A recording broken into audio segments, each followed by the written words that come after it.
You're listening to the Nutrition Experts Podcast, featuring guests who take the scientific talk about food and break it down for practical use. You've heard the phrase, "You are what you eat." Come find out what that really means. Experience conversations with experts in the field of nutrition and understand the power of food for our health, well-being, and beyond. Now, here's your host, registered dietitian and nutritionist, Mathea Ford.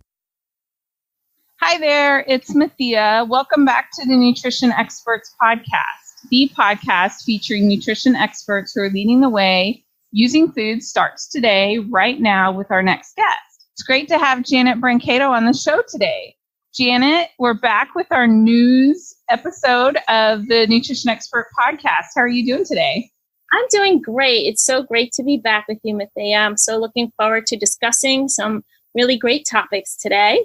Yeah, so we found some interesting things that we thought were in the news. If you haven't listened to a news episode yet, we are talking about things that are basically coming up in the news media or other areas that we think need a little more explanation, or maybe people didn't pay attention to, or just even give our opinions on them. So I think we have a couple good topics.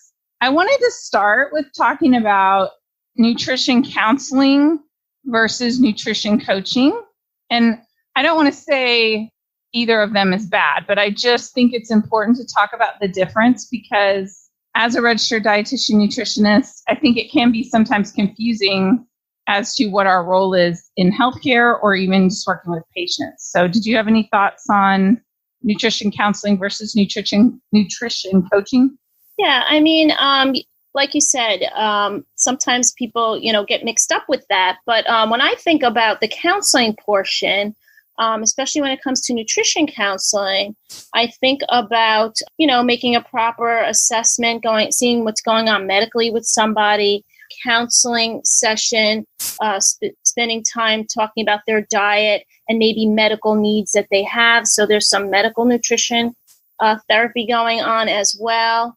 Whereas maybe more of a health coach might be more on the preventative side of things, maybe looking more at wellness. They may talk about a little bit more than just diet. They may look at the person's total lifestyle. Nutrition counseling does too, but I know a lot of health coaches talk about sleep and other lifestyle practices, maybe spiritual practices. So they kind of look at that whole person. Nutrition counseling does as well, but a lot of ours sometimes is a little more medically oriented with maybe past medical history or, if they're on medications, so some of those differences is usually what I kind of how I distinguish it as well. In most states, we have licensure for dietitians. So you have to be licensed to do medical nutrition therapy, nutrition counseling. And nutrition coaching is not necessarily regulated, which is almost frustrating for me as a dietitian, because I'm regulated by the state and by our organization as far as ethical guidelines and standards. And I'm not complaining about that. But it also, it's difficult to do some of it beyond the state that you're in or working with other people. So I think sometimes we as dietitians also are able to do nutrition coaching across borders if we're wanting to do something that's not necessarily, like we're not necessarily looking at your labs, writing a note for your doctor, doing that type of thing, but using our knowledge and our basic information to help someone to make better choices. And that kind of reminds me of like the motivational interviewing a little bit that people do sometimes, but really, it is about what you're motivated to change. So I think that's where health coaching can help, is looking at what are you willing to do? What is the next best thing for you to try to change? Yeah, exactly. Yeah. And also as an RD, we need to follow evidence-based guidelines. So, we need to keep up with continuing education credits. Like you said, we need to follow research that's been done and evidence-based guidelines. We're giving somebody the information that they need, supporting them with knowledgeable information, as well as counseling. That's interesting, thinking about the outcomes-based and the evidence-based, because this month I went to our Oklahoma City Dietetic Association. We had a speaker come, and he was talking about obesity and weight loss and stuff. But something he said towards the end was very interesting because he talked about the placebo effect. So we all know what the placebo effect is, or if you don't, it is basically used in a scientific study. A lot of times you're given either the drug or you're giving something that is inactive, but it's called a placebo. And they tell you basically don't know if you've received the drug or the placebo, which has no effect, but people respond sometimes to getting the placebo just because they believe they can. He presented a study about anabolic steroids, and these weightlifters believed that they were being given a steroid, and they all had these incremental gains that were supported, by research to show is significant, 10%, 20% increase in bench press and things. And the reality was they were given a placebo. Everybody was given a placebo. And so when they were told at the end of the time after they'd made these gains that really you were not given the drug, you did this, basically because you believed you could, you pushed yourself harder, whatever. And they found that after a period of time that those people went back to having not the same gains because they basically didn't have that belief anymore. And so he referred to that as noceboing. Basically, you tell them, you give them a placebo, tell them they can do it, and then you tell them, oh, I didn't give you a placebo, you can't. You did it all on your own, and that's like a buzzkill or whatever. So he was using that in reference to talking about when you talk to your patients to basically let them help them understand and feel like what they're doing is normal. So yes, you didn't lose weight this week, but you can't give up because you have the ability to do this, or these things work. We know this outcomes research works. Instead of giving them an excuse of saying like, oh, if they say I'm an emotional eater, you don't give them that basically cop out to say, okay, you're an emotional eater. You're never going to lose weight, whatever. We would never say that. But in a way, when they say I'm an emotional eater, we have to basically direct them back to those things that they can do that are going to help them to believe that this is possible. Yes. You have to help somebody find their motivation. You have to paint that picture for them, where they want to be. When I work with clients, I ask them, what is your goal? It's not just losing weight. Okay, what is that going to mean for you? How is that going to change your life? How are you going to feel? And how is that going to affect you long term? And if you sort of like get it out of them and paint that picture with them, it really stirs something. They start to picture themselves. You break it down into steps with them and you say, look, this is something you can do. Let's break it down the steps into small goals that you can work, and that's why the extra support is needed. When you're coaching or counseling somebody, you're that extra support. You're that cheerleader behind them, and you're helping them along the way. If you just have one visit with somebody, you're going to give them a lot of information, but it's going to be hard for them to put it into action. People need that extra support and motivation. That's what I try to instill and provide, is that support and helping them to break it down into doable tasks, like you said, that they can feel like, wow, I did this, and I can continue to do this. That reminds me of the way we think about our goals a little bit sometimes. Instead of thinking, I want to lose weight, to think about, what am I going to? So if I think I want to lose weight and I lose 5 pounds, then I achieved my goal, which maybe I didn't. Maybe my goal was to lose 50 pounds, but I lost 5 pounds and I go, I made my goal. But if my goal is to run a marathon or to exercise 5 days a week, or to even state that number, instead of saying I want to lose weight, I want to weigh 150 pounds. That gives you somewhere that you're going, not somewhere that you're moving away from. So that can be really helpful to people. We know that we have training, we go to school, we have an internship, we have testing, we work on outcomes-based. Health coaches can have some training. I've talked to a couple in the last couple of months that were functional nutrition practitioners. And it seems like that's a pretty good program that has a lot of basis in education, facts, and even some RDs that I talked to an RD the other day that did that, has done that certifications. Well, the only thing else I wanted to mention is that nutritionist is a broad term. It's a very general, broad term. So like you said, you want to find out what the background of that person is.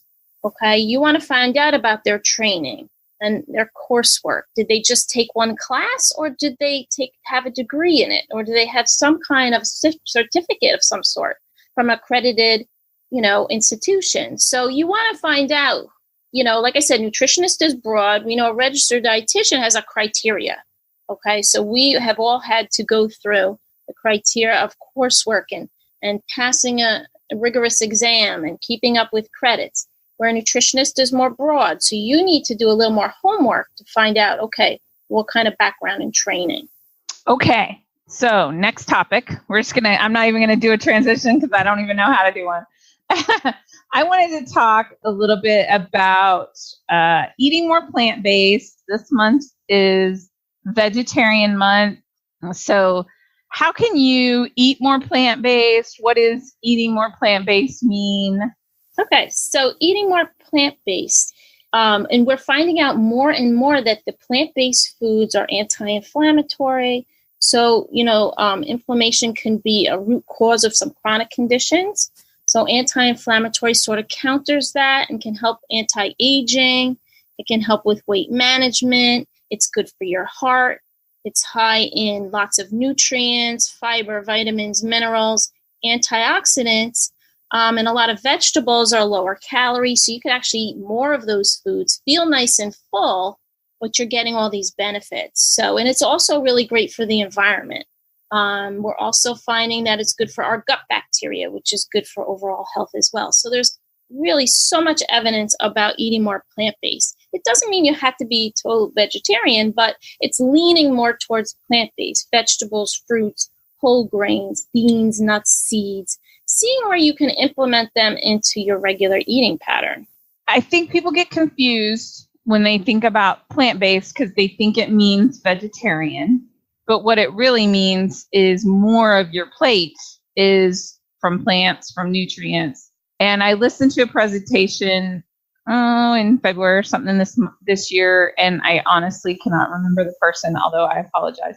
But she talked about you either eat the plants that have the nutrients or you eat the animals that ate the plant that have that nutrient. So eating plant-based, more plants, you're basically just going closer to the source because cows and pigs and other animals that we eat plant-based. So you're just getting the nutrients that they've basically processed and built into different muscle that we then eat. So more plant-based is just going to be having a smaller portion of meat, or even just choosing sometimes to not have meat on your plate. Yeah, you can fill up 3/4 of your plate with some plant foods. Try to get in.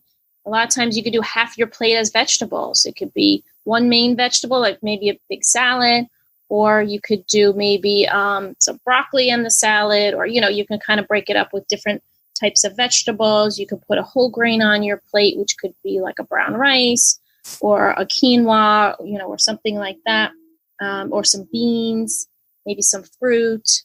And then either an animal source, like you said, a really good quality animal source that's had a plant diet, something grass-fed, or something that's lean, some kind of a lean source of protein would also be good as far as a balanced plate. How do you get more vegetarian? If you're thinking about it, kind of doing a little more vegetarian, how do you work to get more vegetarian meals in your diet? Well, me personally, I try to, even when I go food shopping, I try to start at that produce section. I try to get inspired. I try to start there. There's all that color, and I try to add color to my plate, whether I'm having a meal or a snack. I say, well, how can I add some color?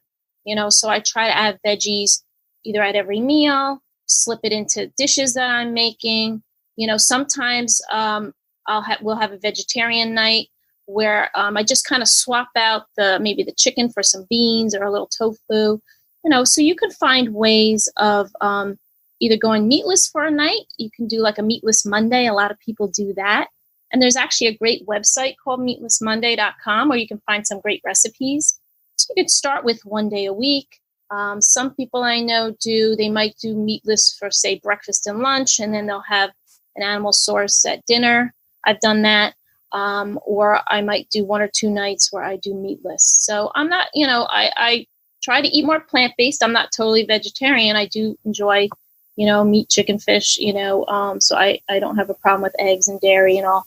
But, leaning more towards plant-based, something I do, hope to, inspire others to do, so it's sort of easy to do, adding more veggies. It doesn't all have to be fresh veggies, because I know a lot of people say, well, they go bad easily. So maybe some frozen, have some frozen veggies that you could easily turn into something for dinner, something that you could either put in the microwave or easily saute. It doesn't have to be very time consuming. Yeah, I found that it seems to almost take like just a little bit of a mindset switch. So when I grew up, meat was the center of the plate.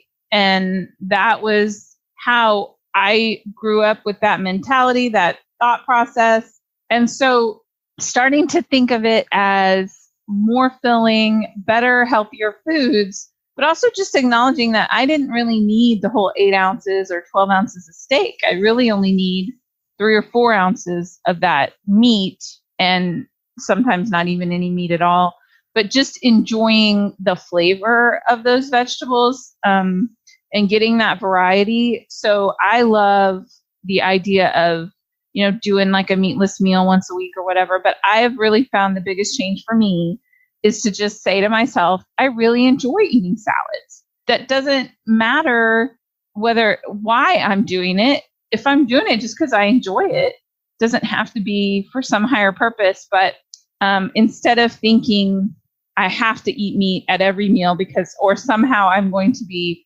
deficient, which is very rare in this country. You did mention something that I would like you to talk about a little more, because there's nutrient dense foods and there's calorically dense foods. And since I know there's a lot of people that listen to this that are not necessarily dietitians, can you talk about how nutrient dense and calorically dense, what's the difference? Yeah, so nutrient dense is going to mean that you're going to get high amount of nutrients. So very high in nutritional components like vitamins, minerals, fiber, other nutrients, maybe those antioxidants. So you're going to get a lot for a lower calorie intake. So you can actually eat more of those and get more of those nutrients. But naturally, they're high in nutrients. Calorically dense is meaning that the calories are a little bit richer. There still could be nutrients, especially if it's like a healthy oil or fat or something like that. They're a little more calorically dense, but they're still providing nutrients, but you might have to eat less of those just because of that calorie intake. And then you have calorically dense foods, maybe more like sugary foods or sweets or things like that are lower nutritionally, but they're calorically high. So those you might have to, again, not do every day or watch portions of, but those nutrient dense foods you could eat more often, eat more higher portions of. They tend to be less calories, but they're higher in nutrient profile, those vitamins, minerals, nutrients that our body needs, essential nutrients that we need.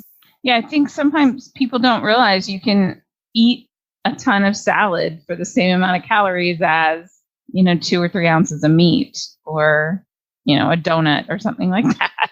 Yeah, sometimes you can't even eat. When I show people like a cup of raw veggies, is a serving, and, it's a lot to eat a cup of carrots, to crunch through all of that, and you get full, but the calories are so low, you could eat more of those, so you could definitely, fill up on that versus even, something that's maybe more calorically dense might be like nuts. You want to eat a smaller portion, but they're good quality, so sometimes, you have to think about that too. But definitely a lot of salad and those veggies you could, definitely do more of.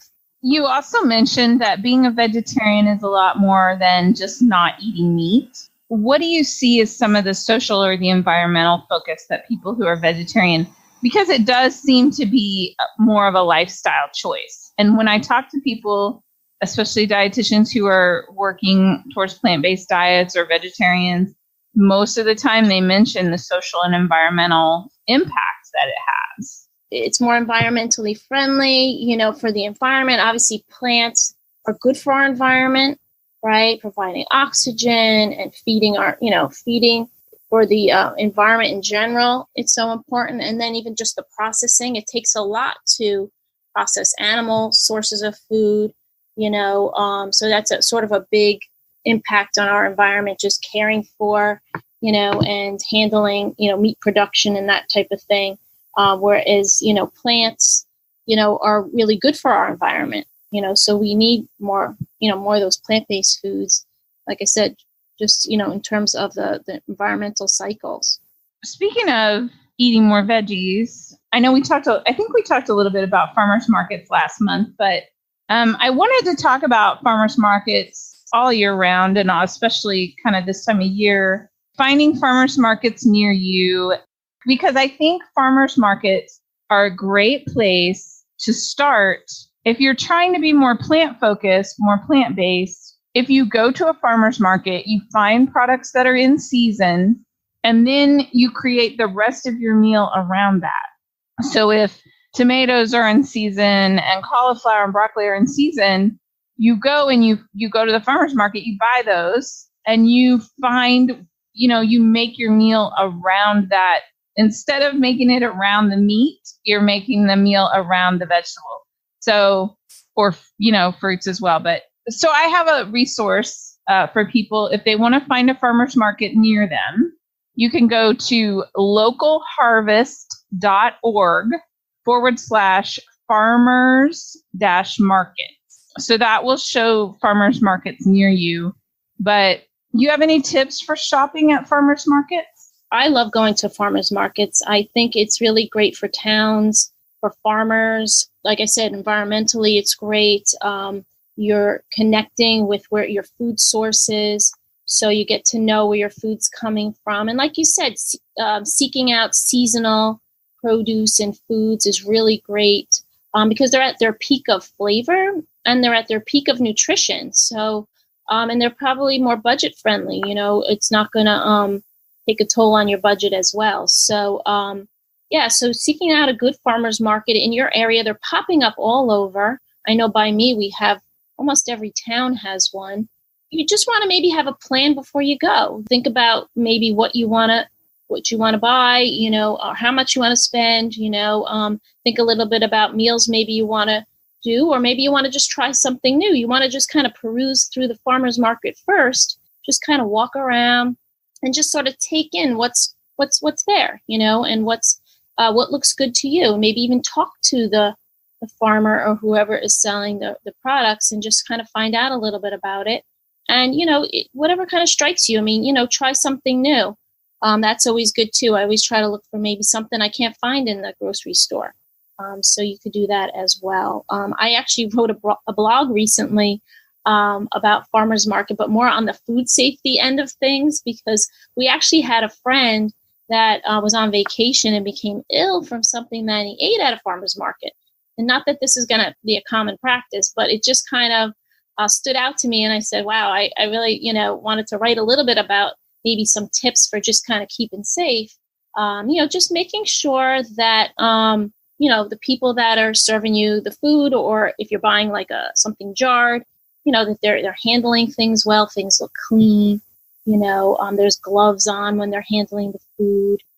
So, just safety practices that you just want to maybe, make sure that things look, like I said, clean. If anything's refrigerated, that temperature controls are there. If something's being served hot or cold, those are things to keep in mind too. Farmers markets are safe, but, you just want to sort of like you would any other type of either restaurant or food market, you just want to make sure that things look clean and are handled well. Maybe things are covered. If there's insects around, you just want to make sure that things look safe as well. But farmers markets are wonderful. Like I said, you can find so many good, delicious finds, produce, and other, maybe some of them have bakery type items as well, seasonal cheeses, but you want to make sure things are pasteurized, that things are safe as well. Well, and it's important to note that most cities, if you're serving food, do inspections. So if you don't see some sort of food inspection sign, or they usually have the rating or something, you may want to be a little more cautious.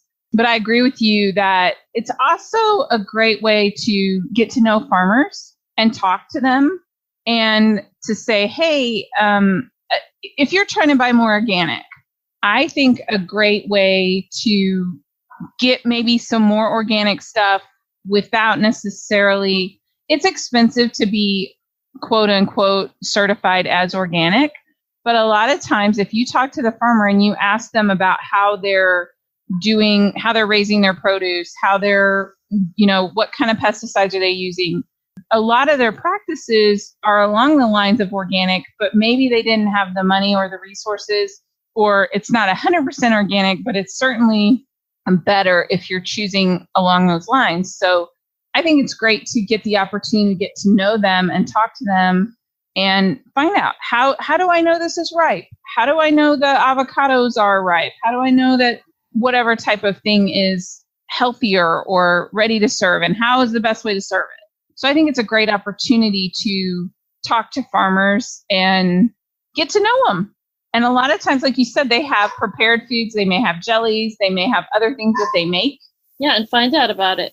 So I think it's just great when you're thinking about eating more organic, eating more vegetarian, if that's, what you want to do.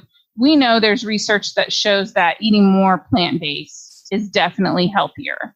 So just change your focus a little bit on that plate to being more about the side dishes, so to speak.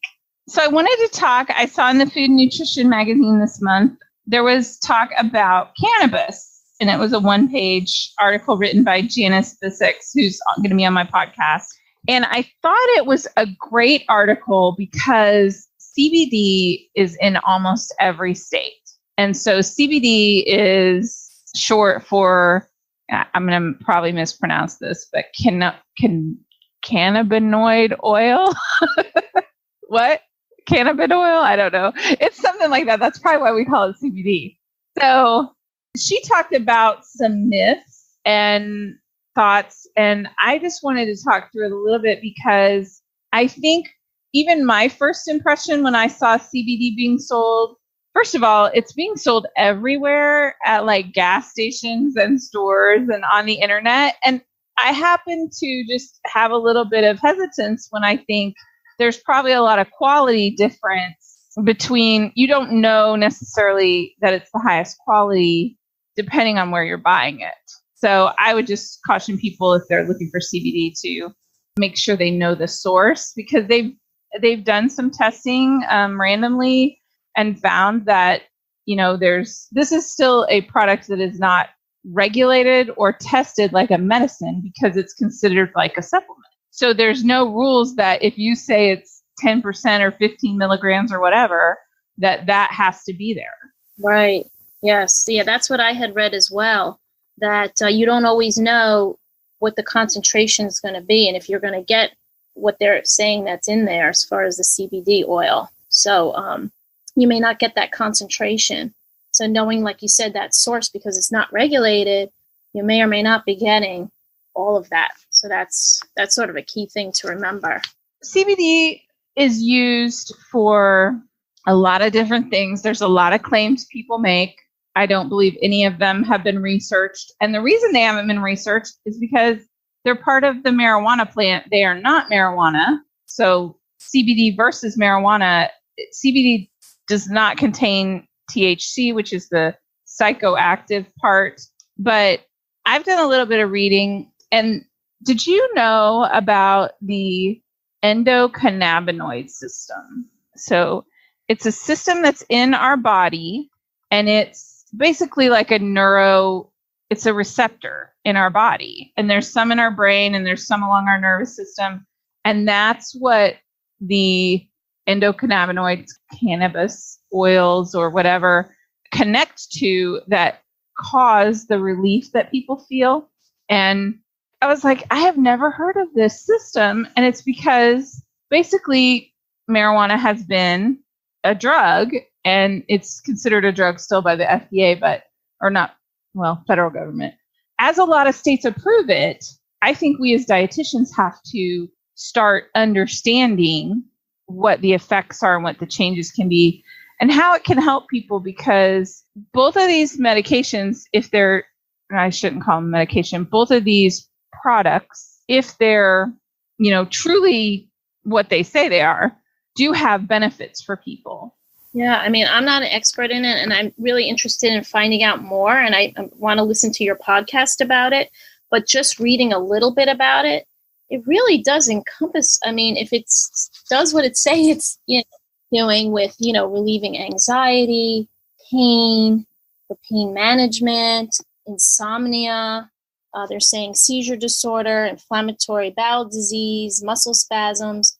So again, this is what is being said as far as health benefits of CBD, and even medical marijuana for chronic pain, like I mentioned, cancer, increasing appetite, epilepsy. So, we'll have to wait and see, sort of outcomes with that. Like you said, I'm seeing it everywhere, in terms of the CBD, because it doesn't have the THC in it. It's, you can find it in oil form. There's gummies. There's all kinds of methods of using the CBD. But like you said, it has to come from a reputable source. So that really is a key component there. But it'll be interesting to see the future of this. They're definitely, it's a hot topic. One of the things that I think people are confused by is a lot of times people see hemp seed oil and CBD oil, and those are two different things. The hemp seed has great antioxidant properties, but it doesn't necessarily have the same function as the CBD. But even my first impression was that it's dangerous or risky. And CBD oil, if you're truly getting a product that is tested and produced ethically, then, and it's not just oil and water in a jar, then people can find some help from it. So yeah, and talk to your doctor. Yeah. You talk to your doctor about it. Well, that's interesting, because I think a lot of times here in Oklahoma, we just became the 30th state or whatever to approve medical marijuana. And when I talk to my doctor, it's almost like there's still a fear about it because they just don't get educated on it. They don't understand it. If you feel like it's something that's good for you, talk to your doctor, verify that it's not going to be affecting you negatively. So I just know medical professionals, we tend to go with the outcomes based and the evidence based. But in this case, there's just not the research because of the past history. So I hope in the next 10 years, we're like, okay, these are all the research and this is all the things that have been shown. You just have to make sure that it's truly what it says it is. All right, so this month is October, and we went from talking about CBD, which can be gummies, to let's talk a little bit about Halloween, because Halloween is a big opportunity to just get your sugar fix. I want to talk about some ways that families and dietitians and healthcare professionals can help people to not necessarily go crazy on Halloween. So you got any ideas? Well, first of all, don't stress about it. I mean, I have a lot of clients already saying, oh no, Halloween's coming. I'm like, it's only one day. But here's the thing, maybe don't have candy hanging around in your home. Some people buy it so early because the stores are putting it out. As soon as summer's over, you see the Halloween candy out in the grocery stores, which always makes me laugh, but people start buying. And so it's hanging around their house too long. So, I always wait. I know personally, I wait till right before Halloween. I only try to buy a few things. You don't even have to buy all candy. I know a lot of people that, provide like pencils or erasers or, you could do non-food related giveaways. But if you want to, have the candy, maybe something that you don't like, have that in the house. That could be something that that you do. Buy something that you're not a fan of. So that could be something, as well as, like I said, just don't have a lot of bags hanging around. And then once the holiday is over, get rid of it. You could donate the candy or just kind of slowly get rid of it. I used to do that with my kids, just slowly empty out the bowl every day. So, but with your kids, again, try not to make such a big deal about it. I mean, obviously it's exciting, but some things that you can do to maybe control their intake might be, making sure they eat something decent before they go out trick-or-treating.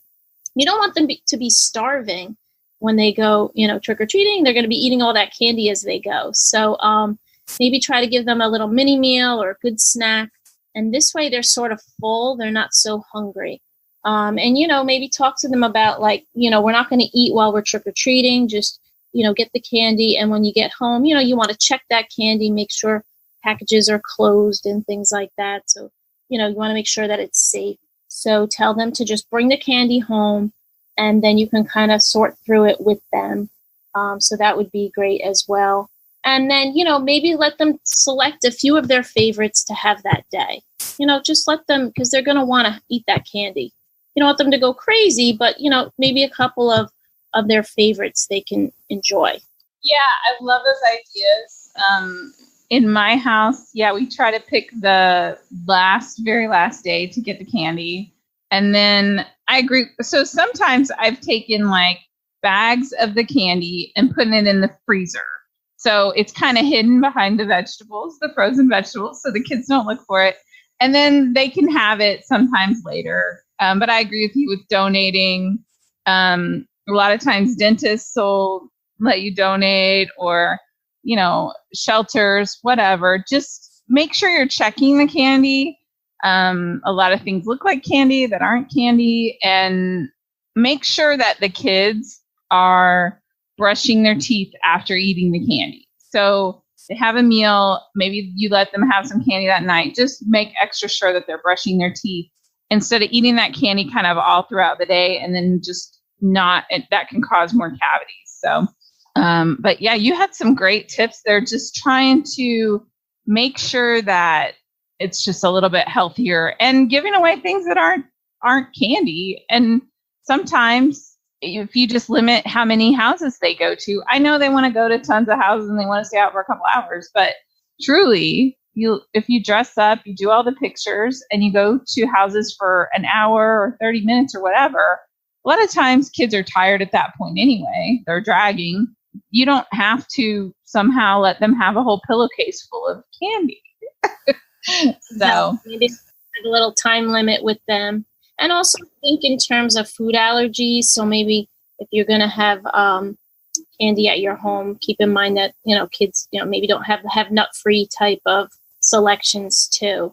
So that would also be good. But yeah, just don't overdo it, and maybe have a conversation before Halloween. Say, it's fun, it's enjoyable, let's have a little strategy here so we're not overdoing things. And, sometimes having that little conversation with your child, they might be going to parties and all of that. So, just see what the plan of the day is going to be. But like you said, if you give them that healthy meal before they go out, and then you sort of have a conversation, look, when you come back, we'll check through your candy. You can select, 2 or 3 favorites, enjoy it, brush your teeth, like you said. And then, right after that, start to get rid of it in some way. Well, and a lot of times you just reminded me, a lot of times at schools, they have Halloween parties or ball parties or whatever that kids can get candy at too. So you just want to know kind of what the plan is at the school too, if you have kids that go to school. Well, this has been a great talk, Janet. We talked about nutrition counseling. We talked about vegetarian farmers markets, cannabis, marijuana, and Halloween. This is a great talk today. Yes, a lot of fun, a lot of great topics. I really enjoyed it. Janet, did I let you last time? Did you tell us where to find you? So I think I mentioned it briefly last time, but yeah, I'll just remind everybody that my website is mynutopia.com, and I do online nutrition counseling and coaching. I have meal plans and recipes. And so, you can find me online. I also have a blog as well. So I'd love to connect. All right. Thanks. Great. This has been another great episode of the Nutrition Experts Podcast, the podcast that is all about learning more so you can do more with nutrition in your life. You've just listened to an episode of the Nutrition Experts Podcast. Be sure to get more information about this week's episode at www.nutritionexpertspodcast.com. Tune in next time for another great conversation with a nutrition expert and expand your personal knowledge in the field of nutrition, one conversation at a time.